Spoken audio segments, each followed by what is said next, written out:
In the year 2334, the stars above Earth were no longer silent. For months, deep space monitoring stations had picked up strange signals, shadows slipping between star systems, movement too fast and too focused to be natural. Then, on a cold morning that felt like any other, the first real alert came. Across every continent, a single signal echoed through military and civilian networks. Incoming fleet detected.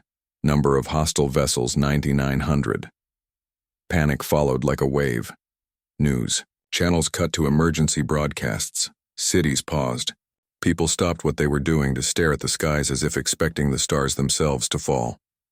The Velkarn Dominion, long thought to be only a distant threat, had come straight to Earth's doorstep, not with messages, not with demands, but with warships.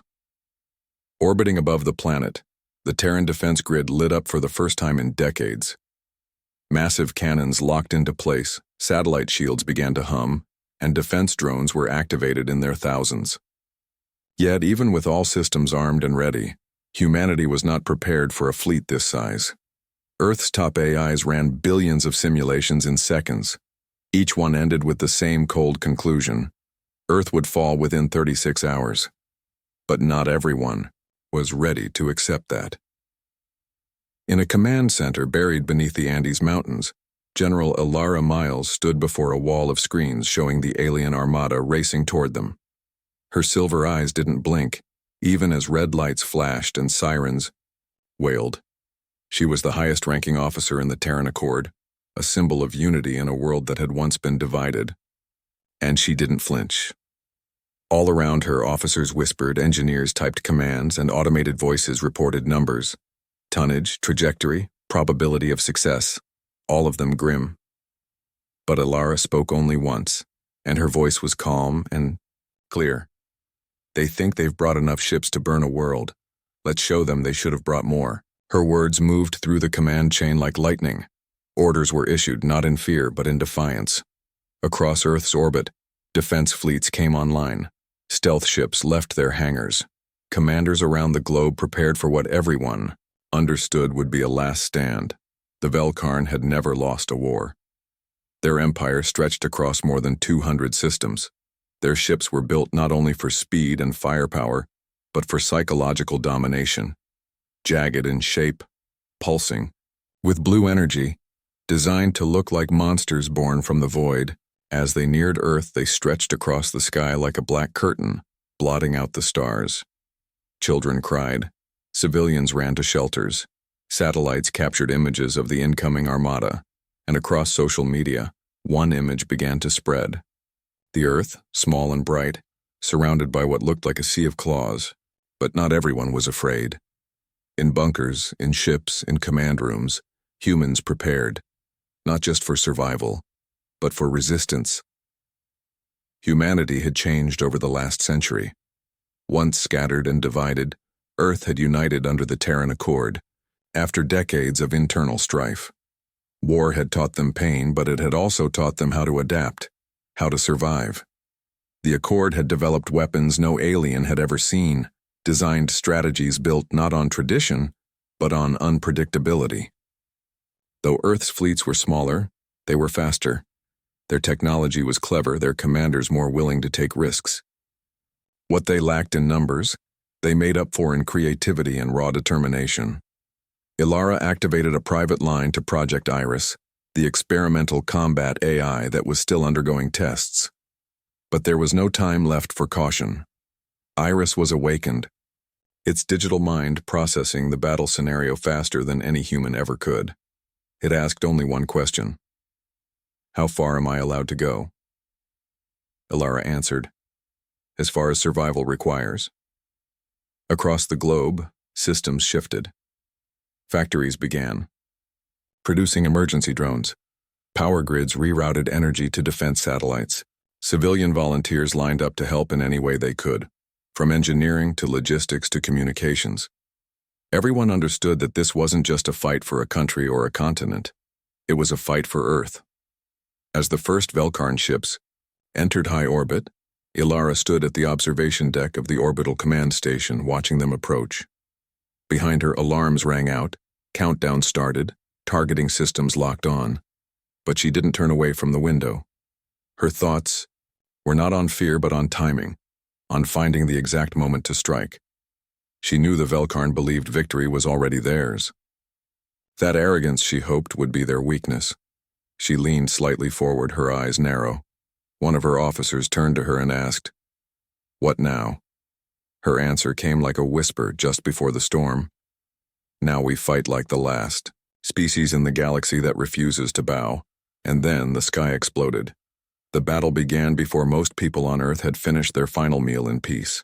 In the silence of space above the blue planet, the Velkarn warships entered range like a flood of shadows, moving in perfect formation. Their ships were enormous, towering like mountains of metal, glowing with cold blue energy that pulsed along their jagged hulls. They did not send warnings or signals. There were no words exchanged, no demands delivered. This was not war by negotiation. It was pure domination. The stars disappeared under the darkness of their fleet. In the control rooms of orbital defense stations, eyes widened as the sky filled with thousands of targets. And then, with a sudden flash, the silence broke. Earth's orbital platforms opened fire with everything they had.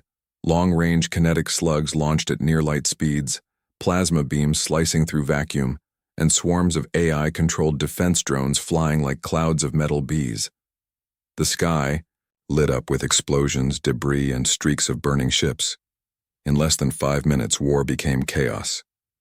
In the heart of Earth's command center, General Ilara Miles stood tall, her voice steady as she gave rapid orders, each one sent across secure channels to ships, satellites, and defense outposts. The battle had begun just as she had predicted. Overwhelming force from above. But Earth had not been sleeping.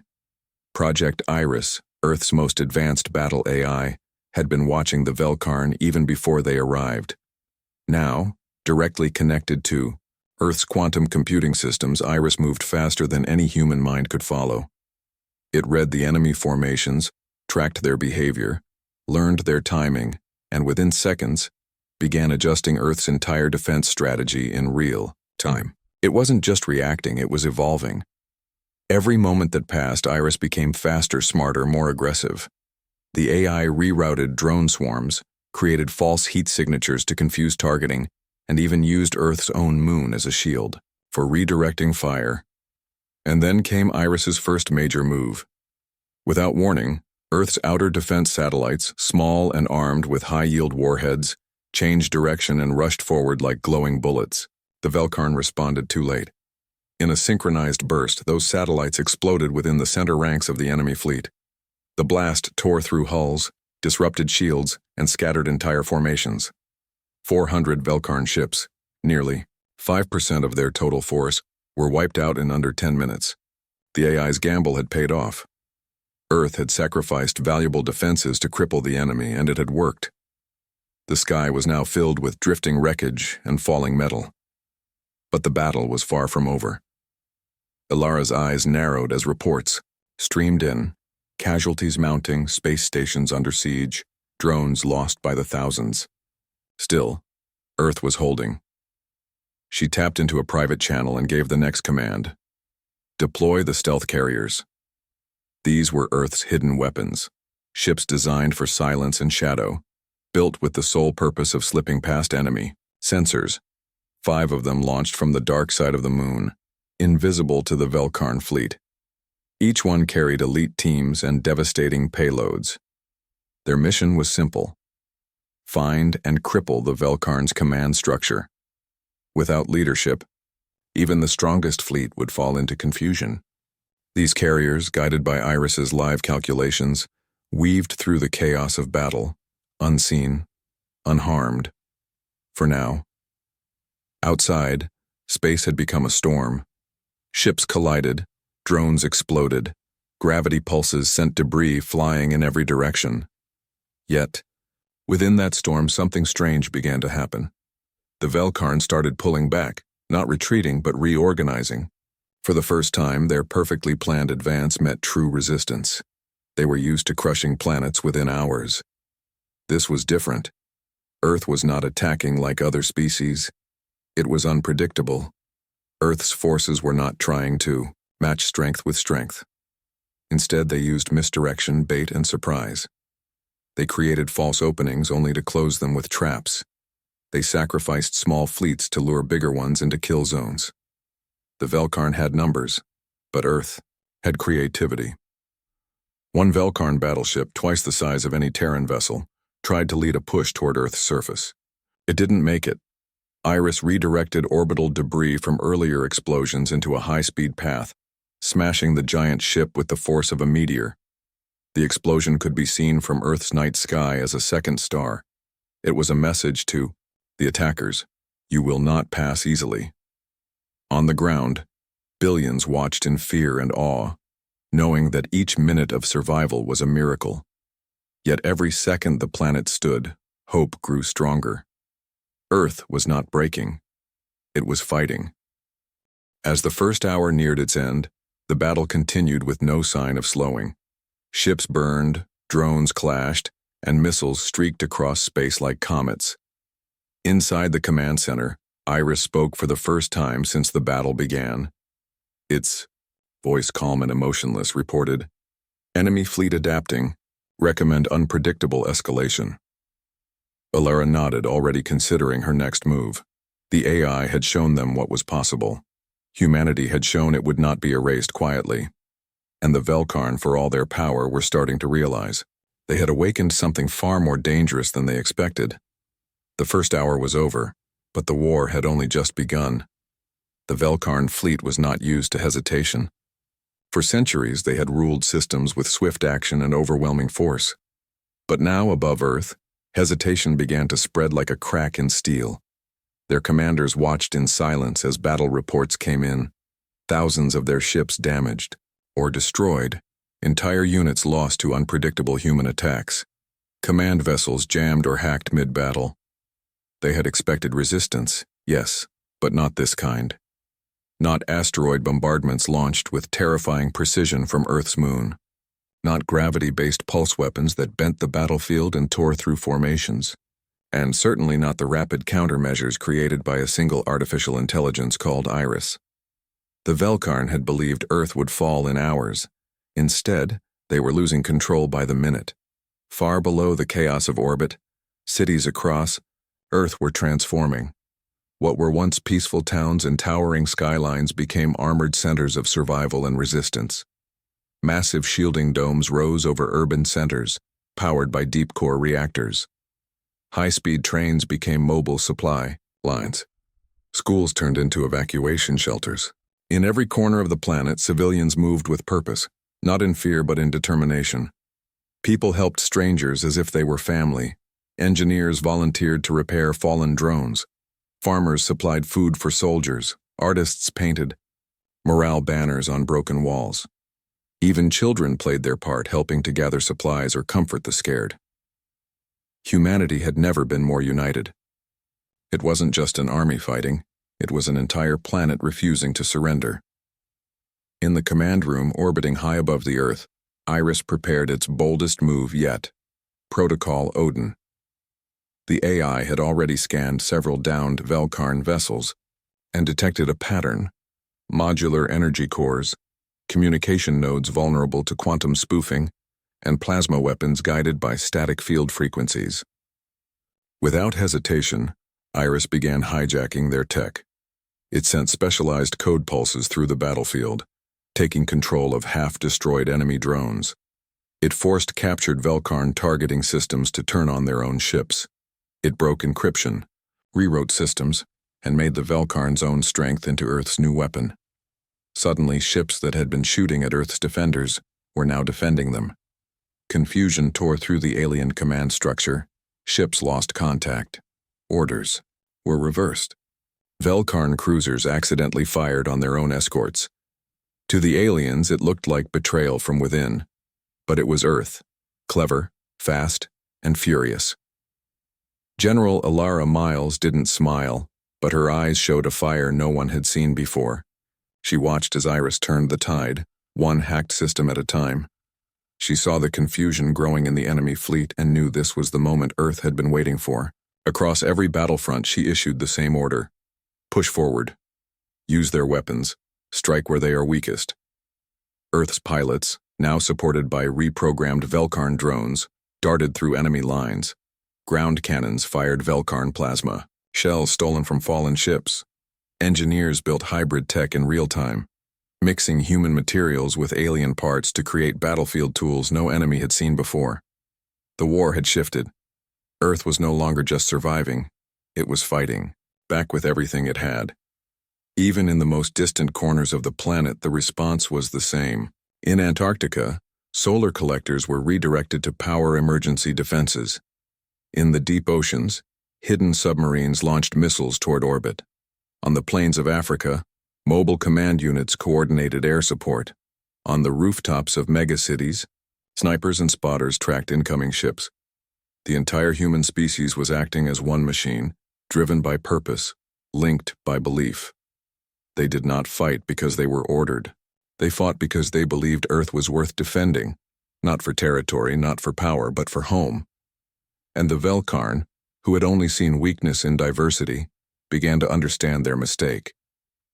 Inside one of the Velkarn dreadnoughts, Commander Talzarak slammed his fist against the console. He could not understand how a single world, primitive by their standards, had resisted so fiercely. His ships were vanishing from sensors. His fleet's signals were jammed. His own flagship had been forced to shut down its main weapons to stop them from firing at allies. Worst of all, the humans kept changing tactics. There was no pattern, no rhythm. It was like fighting a storm that learned your moves and adapted every second. He finally said the words no Velkarn commander had spoken in generations. We misjudged them, and above Earth, among the debris of lost ships and rising smoke trails, that misjudgment cost them dearly. Humanity was far from winning the war, but it had survived the worst. It had taken the pain, the fear, the chaos, and turned it into strength. The first battle had begun with nearly 10,000 enemy ships. Now, thousands had fallen. More would come. But Earth was no longer just defending. It was evolving with every moment. And in that evolution, the Velkarn saw something terrifying. Hope sharpened into defiance, and defiance forged into power. Space above Earth had turned into a graveyard. Where once 9,900 Velkarn ships had moved with cold, merciless precision, now only wreckage drifted, twisted metal, shattered hulls, glowing fragments of once mighty war machines. The great dreadnoughts, the pride of the Velkarn fleet, had fallen to Earth's brutal ambush tactics and relentless waves of suicide drones that struck like wasps with fire in their wings. Hidden railguns placed on lunar craters had fired massive projectiles, punching holes through entire carriers. Human stealth ships emerged from asteroid fields and artificial shadows to strike, then vanished before the enemy could respond. No move from Earth followed a known rule. No response from its defense grid was predictable, and one by one, the Velkarn fleet realized they weren't losing by accident. They were being outplayed by a species they had believed too young to understand real war. The battlefield had shifted again, this time in Earth's favor. In the upper layers of Earth's atmosphere, alien cruisers tried to regain formation, only to be slammed from below by plasma bursts launched from converted satellites. Human strike teams, now trained in the use of reverse-engineered Velkarn weapons, boarded isolated ships with speed and courage, disabling engines, capturing data, and sometimes sacrificing themselves just to buy Earth a few more minutes. The desperation of humanity had evolved into something deadly, strategy shaped by fury. Even Iris, the AI guiding Earth's resistance, had changed its tone. It no longer calculated survival, it planned victory. And the results were clear. Panic spread through what remained of the Velkarn chain of command. Their communication networks were broken, their targeting systems no longer reliable. Their dreadnoughts, the ships that led their invasion, were either destroyed, floating dead in orbit, or plummeting into Earth's atmosphere in bright streaks of fire. Some tried to escape but found themselves locked in tractor fields or torn apart by magnetic mines. Others turned their guns on approaching Terran ships, only to find themselves surrounded by reprogrammed drones and captured vessels now under Earth's control. The skies no longer belonged to the Velkarn, they belonged to humanity. And then, as silence began to settle between the bursts of battle, the count became clear.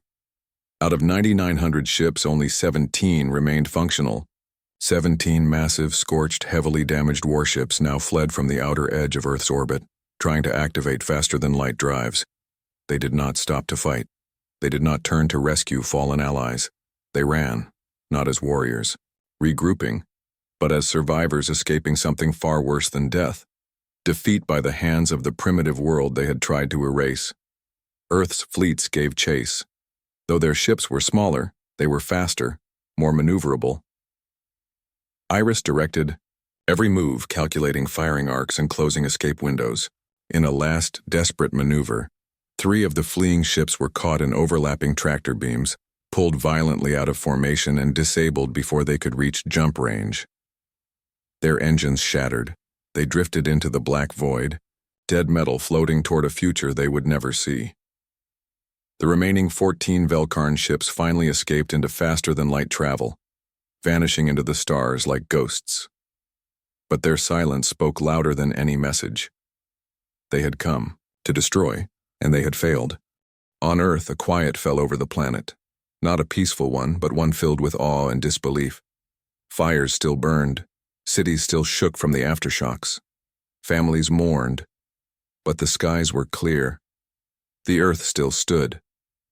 Inside the orbital command station, General Alara Miles watched the enemy vanish, her face calm but her eyes sharp. Around her, officers reported the last readings. Enemy vessels gone, drone fleets returning, debris fields secure. Ilara activated the main communication line, broadcasting to every outpost, city, and survivor around the world. Her voice echoed across the Earth, steady and strong. They brought 9,900 ships to erase us. We answered with one planet and one species. They're not running away because they fear death. They're running because they've seen what humans do when we're cornered. The message was short, but it traveled far. In homes and bunkers, people wept. In shelters and bases, they cheered. Across the galaxy, hidden listeners paused, some in fear, some in admiration, because Earth had done the impossible. A planet that should have been broken had instead delivered a message in the only language its enemies understood: resistance, fire, and survival. As the planet began to count the cost of its victory, something else changed. The story of what happened spread, not through official channels but through rumors, whispers, and captured transmissions. Species that had never heard Earth's name now memorized it. Leaders in faraway empires asked questions they had never thought to ask. Who are the humans? How did they survive? And more importantly, what will they do next? For now, Earth had no answers. Its people were tired. Its cities needed rebuilding. Its heroes had names etched into walls of memory. But deep in every survivor's heart there was something more powerful than pain. Pride. The kind that burns quietly, like a star waiting to rise again. Weeks had passed since the last of the Velkarn ships vanished into faster-than-light travel, leaving Earth in a stunned silence. The planet had survived the impossible, but the universe had taken notice. Transmissions began to flood in from across the galaxy, some cautious, others curious, and many filled with fear. The Velkarn survivors spoke not of humans as prey, but as a force of destruction, innovation, and terrifying resilience. They had come to erase a backwater world and had been forced to flee, leaving behind a legacy of defeat and awe. Earth, once a quiet speck in the cosmos, was now a name whispered in every corner of the galaxy. The Terran Accord, humanity's unified government, began to expand its reach. Iris, the AI that had turned the tide of battle, was preserved as a war hero, its systems revered and studied by both human and alien scientists. Humanity didn't seek conquest, but they were no longer anyone's target ever again. General Alara Miles stood before the United Nations Assembly, her voice steady as she addressed the world. We didn't defeat the Velkarn. We survived them. Now the stars know our name. Her words resonated across the globe, a declaration of humanity's place in the universe. The Terran Accord began to establish diplomatic relations with neighboring star systems. Earth became a hub of trade, culture, and innovation. Alien species, once skeptical of humanity's potential, now sought alliances and partnerships. The galaxy had underestimated Earth, and now it was learning to respect it. In the years that followed, Earth's influence grew. The planet became a beacon of hope and strength, a testament to the resilience of its people. The Velkarn invasion, once a dark chapter in human history, had transformed into a legend, a story of survival, unity, and the indomitable spirit of humanity. As Earth looked to the stars, it did so not with fear, but with confidence. The universe had learned that when humanity is cornered, it doesn't just survive, it thrives. The echoes of that lesson would resonate across the cosmos for generations to come.